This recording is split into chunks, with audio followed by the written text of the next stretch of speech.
Durante séculos, o racionalismo defendeu a ideia de que pessoas inteligentes precisavam ser secularizadas. Agora, porém, a tendência parece ser a de dizer que pessoas inteligentes precisam ser espirituais. E há até quem diga que devemos buscar uma espiritualidade secularizada, se é que isso faz algum sentido. Os seus proponentes referem-se a ela como sendo uma busca pela transcendência que deixa de lado o arcabouço da religião. Seria uma espécie de filosofia da espiritualidade, desenvolvendo mais as relações do indivíduo com a natureza, no caso o meio ambiente, do indivíduo com o seu semelhante, o humanismo, do indivíduo dele para consigo mesmo, tudo isso com pouca ou nenhuma ênfase na relação com Deus. O fato é que, de um modo ou de outro, o secularizado ou tradicional, a busca pela espiritualidade também coincide com uma verdadeira febre de consumismo religioso, menor na Europa, é claro, porém ainda muito presente nos demais continentes, especialmente a América Latina no caso, e a África. Esta foi realmente uma marcante guinada no mundo ocidental, sobretudo aqui no comportamento das pessoas. Porém, longe de ser um motivo para a comemoração dos religiosos, nós devemos ter em conta que esta realidade oferece, sim, por um lado, oportunidades, mas também desafios e perigos, especialmente para nós que vivemos nessa primeira parte do século XXI. Nós não podemos esquecer que a febre religiosa trouxe consigo o fanatismo, os ataques terroristas, a incoerência entre piedade e retórica dentro do cristianismo prático. Logo, a situação é principalmente de alerta. Todos esses ambientes que eu acabei de dizer para você fizeram surgir dois cenários, a princípio até contraditórios, porém coexistentes aqui na sociedade ocidental. Primeiro, nós temos uma antipatia social às religiões organizadas. E, em segundo lugar, ou por outro lado, a descoberta pelo mercado de um sujeito que eu posso chamar de consumidor espiritual, que geralmente é mais crédulo do que crente quando se trata de consumir ou adquirir qualquer coisa religiosa que puserem na frente dele. Este sujeito, é claro, seria um alvo perfeito para o oportunismo em nome de Deus. Paulo já lidava em seu tempo com problemas semelhantes e quando eu faço essa comparação, eu não quero aqui cair em anacronismo. É claro que as noções mercadológicas que nós temos hoje não eram conhecidas nos tempos de Roma. Na época de Roma não havia capitalismo, por exemplo. Porém, alguns princípios que nós vemos hoje também existiam na época, de forma que eu posso extrair alguma lição da experiência do apóstolo. E ao falar da sua fidelidade ao cumprimento do chamado divino, ele faz um contraste entre o seu ministério e de outros que se assemelhavam a cidadãos de má índole que, às ocultas, realizavam suas ilegalidades. Eu vou ler para você as palavras de Paulo. Ele diz assim: nós rejeitamos as coisas que por vergonha se ocultam, não andando com astúcia nem falsificando a palavra de Deus. E assim nos recomendamos à consciência de todo homem, na presença de Deus, pela manifestação da verdade. 2 Coríntios 4, verso 2. Na época que Paulo escreveu isso, entre os comerciantes desonestos daquela época, havia os mercadores de vinho que adulteravam o produto antes de vendê-lo aos consumidores mais desavisados. Esse era de fato um grande problema na Roma antiga e Paulo aproveitou da situação para ilustrar o que ele queria dizer. Plínio o Velho reclamava da grande quantidade de vinho falsificado que era vendido em Roma. Segundo ele, nem os nobres sabiam se o que estavam bebendo era vinho genuíno ou falsificado. Em 2 Coríntios, capítulo 2, verso 17, Paulo também menciona aqueles que viviam mercadejando a palavra de Deus. E agora ele fala daqueles que com astúcia a adulteravam, isto é, a falsificavam antes de apresentá-la ao povo. Esse jogo de palavras que Paulo usa, mercadejar e adulterar, será coincidentemente o mesmo jogo de palavras usado pelo satírico Luciano de Samosata em sua famosa crítica a filósofos de má índole, que ele descreve como pessoas que vendem suas lições como mercadores de vinho, muitos deles adulterando, enganando e oferecendo falsas medidas. Paulo não estava, é claro, fazendo nenhuma apologia ao consumo do álcool. Não vamos mal interpretar o que ele escreveu. O que Paulo fez foi apenas aproveitar-se de uma situação comum de sua sociedade para ilustrar o ponto de vista que ele queria deixar claro. Naquela época de Paulo, Roma sofria com aqueles que, às escondidas, adulteravam vinho. E, de igual modo, a igreja sofria com aqueles que também, às escondidas, adulteravam a mensagem de Deus. Por isso, ele diz que trabalha à luz do dia, podendo ser visto por todos, isto é, não às escondidas, não na camuflagem. Paulo não diluía às ocultas a palavra de Deus com acréscimos desnecessários ou palavras vãs, como faziam muitos pregadores de seu tempo. Seja como for, o problema dos mercenários da fé, se eu posso chamá-los assim, já vem de longa data. Não é privilégio de nossa época. Portanto, tanto ontem como hoje, nós temos duas maneiras de resolver ou nos posicionar diante dessa situação. Uma seria tomar a parte pelo todo, desconfiando de todo e qualquer líder religioso. A outra, para mim mais sensata, seria separar o joio do trigo, no sentido de saber que há bons e maus exemplos em todas as áreas, e a religião não seria uma exceção à regra. Não se trata, igualmente, de dizer que todos os que recebem ajuda financeira por prestar serviços religiosos seriam necessariamente mercenários da palavra de Deus. Não é bem por aí.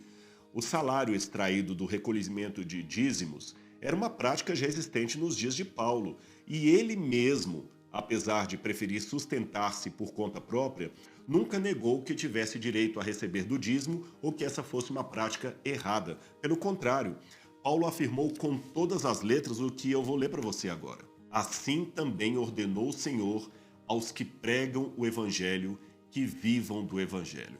1 Coríntios capítulo 9, verso 14. Note que aqui ele cita um dito de Cristo preservado no Evangelho de Lucas, capítulo 10, verso 7, onde Jesus não menciona explicitamente o dízimo, principalmente o dízimo em dinheiro que temos hoje, mas fala sim do sustento do obreiro enviado a evangelizar ou que está a serviço do ensino da igreja. Eu estou explicando isso porque existem muitas pessoas que têm hoje um aspecto, uma visão negativa da religiosidade por causa dessa cobrança de dinheiro, muitas vezes exagerada e desonesta. Mas não podemos ir para o outro extremo em achar que a igreja também não pode sobreviver de dízimos e ofertas, e que há alguns que podem sim ser remunerados por esse recolhimento de porções que é dado através da ajuda dos irmãos ou da devolução que os irmãos fazem do dízimo. Quer ver? Raciocine comigo desse modo. Quem você acha que paga o salário de assistentes sociais, professores da rede pública, médicos e advogados também da rede pública? Quem paga o salário deles? É o seu imposto, é claro. Agora, você já parou para pensar quantos desses profissionais, principalmente funcionários públicos, exercem de maneira mercenária a sua função? A mídia sempre traz escândalos e mais escândalos de corrupção no funcionalismo público. Mas isto não implica dizer que o sistema está completamente errado ou que todos os servidores públicos são corruptos e que ninguém poderia ser um servidor público. Percebeu? A nossa história do Brasil, por exemplo, tem uma considerável lista de pessoas notáveis, brasileiros que nos dão muito orgulho de ter em nosso meio e que eram eles funcionários públicos e que também se orgulhavam de ser funcionários públicos. Estou falando de nomes como Machado de Assis, Lima Barreto, Manuel Antônio de Miranda, Graciliano Ramos, Augusto dos Anjos, Carlos Drummond de Andrade. Todos esses homens são homens que o Brasil tem orgulho de ter tido como filhos da pátria e eram justamente funcionários públicos. A ideia por detrás do princípio religioso de manutenção dos clérigos, de pastores, padres, etc., é a mesma em parte do funcionalismo público. Seria o seguinte: fazer com que alguns profissionais dediquem tempo integral de seu ofício para atender aqueles que não têm como pagar regularmente por esse serviço ou qualquer outro serviço essencial. Por isso, diferente daqueles que recebem salário por serviço prestado ao cliente, um advogado particular, por exemplo, O advogado público é alguém mantido pelo recolhimento da contribuição de todos e assim ele pode atender àqueles que não têm condição de pagar. Agora, eu tenho que admitir que os escândalos em nome de Deus, especialmente em questões financeiras, têm causado sérios estragos, tanto à imagem das igrejas, como também estragos emocionais, principalmente às pessoas que esperam encontrar ali paz. Os estragos em nome de Deus chegam a ser muito piores do que escândalos em nome do governo, por exemplo. E tudo isto gera, em parte, aquele distanciamento que muitos querem ter da instituição eclesiástica. Há outros motivos também. Por exemplo, a falta de piedade vista em muitos, mas ainda assim, o escândalo parece ser um dos principais motivos porque as pessoas não querem saber de religião. Tanto é que uma pesquisa feita em 2014 nos Estados Unidos mostrou que a profissão de pastor estaria entre as menos respeitadas do país. Ela só perdeu para a profissão de vendedor de carros usados, trabalho que os americanos jocosamente vinculam a pessoas desonestas. Enfim, o mundo cristão contemporâneo está realmente vivendo um êxodo de pessoas que se declaram desigrejados, um termo inédito, para alguns pejorativo, usado para descrever aquela parcela considerável da população de crentes que diz amar a Jesus, amar a Deus, mas que não querem compromisso nenhum com esse organismo chamado igreja. Nos Estados Unidos, esse fenômeno recebeu o nome de Churchless Christianity, ou cristianismo sem igreja, desigrejado, como eu falei para você. E este fenômeno já recebeu muitos estudos da academia, vários artigos foram escritos a esse respeito. Até o conhecido grupo Barna de pesquisa estatística publicou um livro sobre o assunto e concluiu que nos anos 1990, cerca de 30% dos cristãos se diziam sem igreja. No ano 2000, esse número já pulou para 33%. E mais recentemente, esse número já pulou para 43%, ou seja, quase a metade dos cristãos se dizem pessoas sem compromisso com igreja alguma. Na Alemanha dos anos 1970, era comum o grito de ordem Jesus sim, igreja não. E este slogan era entoado principalmente pelos mais jovens. Parece que foi-se o tempo do aforismo de Cipriano de Cartago, que havia dito no terceiro século, extra ecclesia nulla salus, fora da igreja não há salvação. A ideia agora é outra.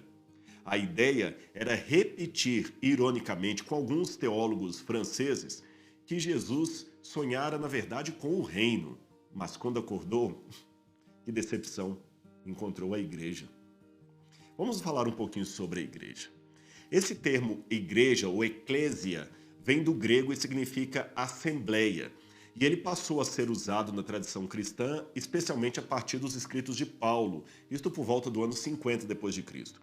Nós não sabemos com certeza absoluta por que esse termo foi escolhido para denominar a Assembleia dos Cristãos. Talvez fosse para diferenciá-los da sinagoga judaica, que é um nome que em grego, sinagogue, teria praticamente o mesmo significado. O curioso é que nos evangelhos a palavra igreja já aparece, pelo menos em duas ocasiões nos lábios de Jesus. A primeira é em Mateus capítulo 16, verso 18, quando ele fala: Tu és Pedro, e sobre esta pedra edificaria a minha igreja. E a segunda está em Mateus capítulo 18, verso 17, onde ele diz: Se ele não vos der ouvidos, dizei-o à igreja. Se nem mesmo à igreja ele ouvir, que seja tratado como um pagão ou um publicano. Contudo, este termo aparece outras 144 vezes no restante do Novo Testamento, especialmente no livro de Atos dos Apóstolos e também nas cartas de Paulo. Agora, voltando ao uso do termo por Jesus, considerando que Cristo falava aramaico e hebraico, mas provavelmente não grego, que termo ele teria usado e que o evangelista acabou traduzindo por igreja? A maior possibilidade é que Jesus teria dito kahal. Kahal era uma palavra comum no Antigo Testamento usada para designar o povo de Israel desde o momento em que se tornou, por aliança, o povo eleito de Deus, até a continuação no período da monarquia. Agora, a pergunta que insiste é a seguinte: quer seja carral, quer seja igreja, quando Jesus e os apóstolos disseram igreja, esta palavra teria o mesmo sentido que nós damos hoje? Interessante que quando Paulo usa o termo em suas cartas, ele o faz de diferentes modos, porém chama minha atenção que sempre são usos coletivos. Ele nunca identifica a igreja com indivíduos, mas sempre com um grupo de indivíduos. De fato, mesmo no mundo grego, de onde a palavra eclesia foi emprestada, o sentido sempre é de um agrupamento organizado, com protocolo, com hierarquia. Deste modo, é um erro tremendo do ponto de vista filológico e do ponto de vista do Novo Testamento afirmar a igreja sou eu. Não faz sentido. A palavra é coletiva. Dizer a igreja sou eu é tão errado quanto dizer a colmeia é a abelha.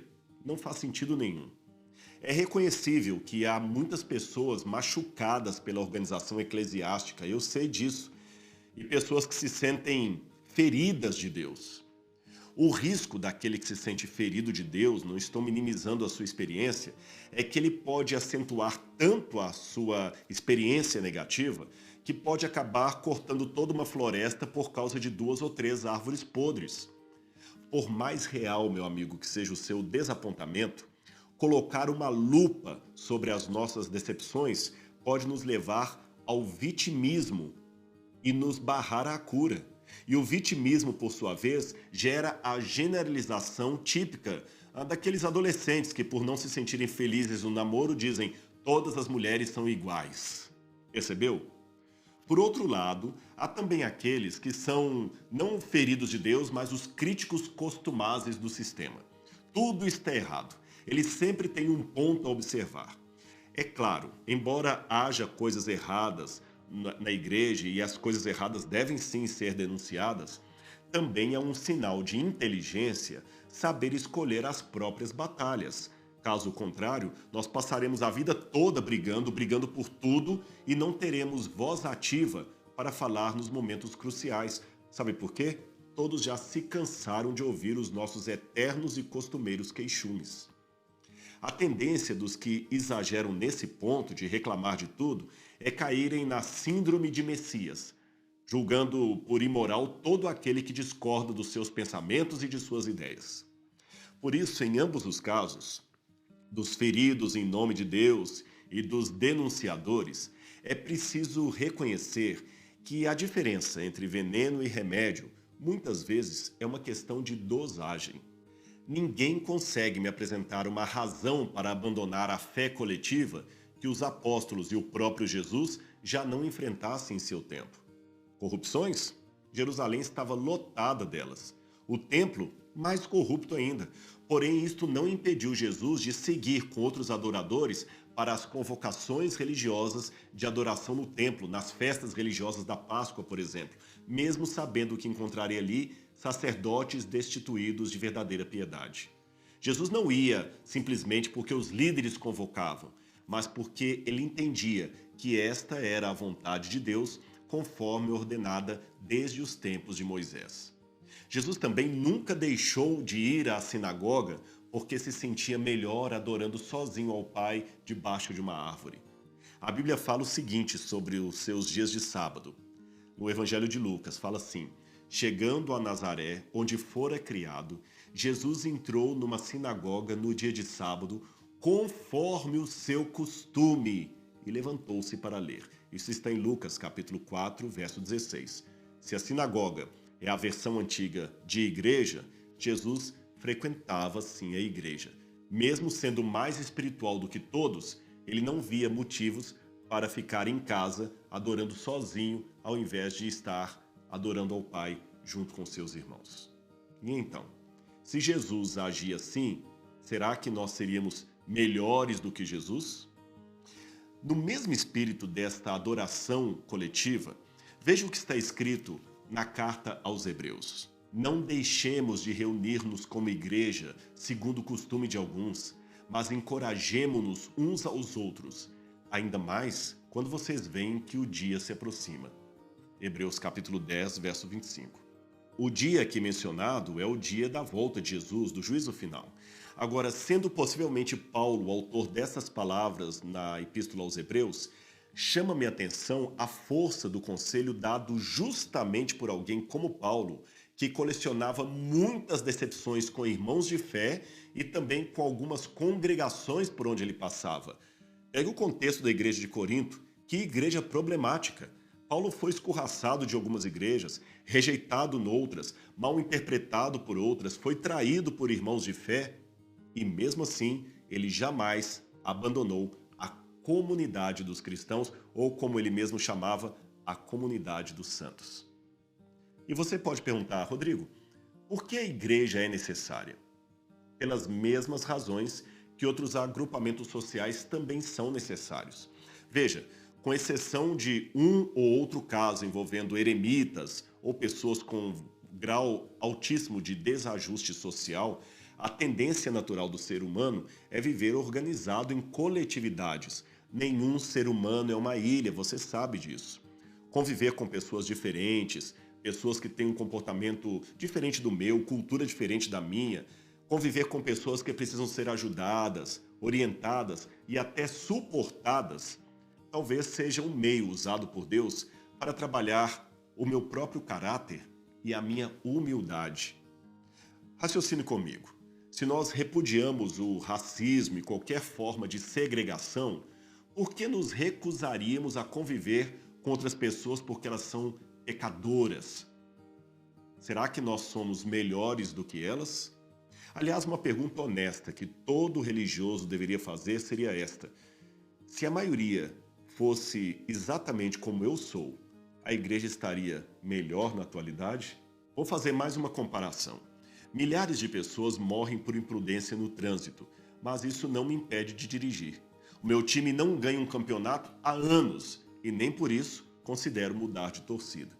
Mas se me desaponto com a igreja, aí não preciso de 2 minutos para pensar em sair dela. Seria coerente esse raciocínio? Eu penso que não. Talvez você ache que ficaria melhor espiritualmente, emocionalmente fora da igreja. Mas olhe por outro lado. Se Deus chama você para ser um servo, será que a igreja não poderia ficar um pouco melhor com você dentro dela?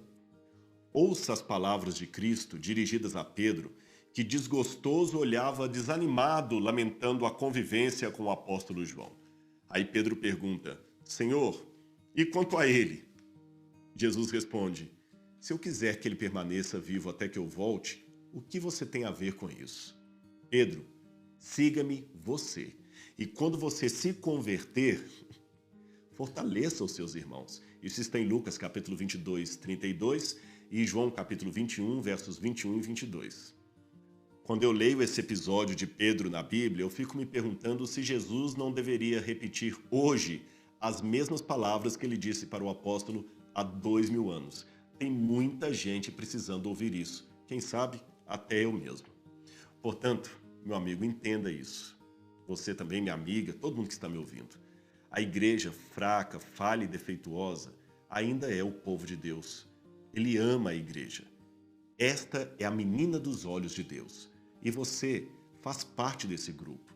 Não se sinta superior aos outros. Há problemas ali, certamente. Mas que a paz possa começar de você. Que você possa ser, no ambiente principalmente religioso, aquele agente da paz, como falou a oração de São Francisco. Onde houver ódio, que você leve o amor. Onde houver ofensa, que você leve o perdão. E onde houver discórdia, que você leve a união. Onde houver dúvidas, que você leve a fé.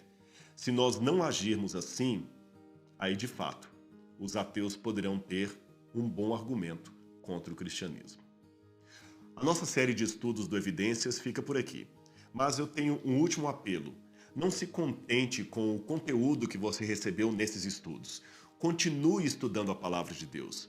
Compare sempre todos os ensinos que você recebe com o que diz a Bíblia Sagrada.